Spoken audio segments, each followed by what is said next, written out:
Sean Calley here, Unblinded, and I just have to share. So there's got to be moments of levity and fun energy, just for a moment.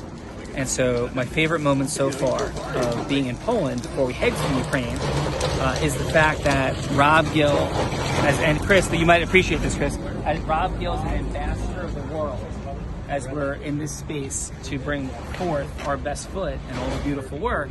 I hear him step out of the room I'm in and go, yeah, hey, I'm Big Sugar, and introduce himself. Who did I say that to? To the person the whole way to the hotel. Did I really? Yes. I swear to God, I swear to God, Aaron. I'm delirious. And I burst out laughing out loud How did he say at that? Rob Gill's initial introduction of himself as we enter this incredible space of tension, caring, love, somber giving is, hey, I'm Rob Gill.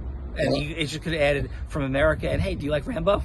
I don't remember saying Big Sugar. So, in all respect and love, it is just always interesting to watch the integration and not taking ourselves too seriously of all the things in the world, as we are in a very serious space. So, Chris, thank you again. Rob Gill, Big Sugar, thank you as well. Always. I'm always looking to deliver. We are all blind. And learning to see.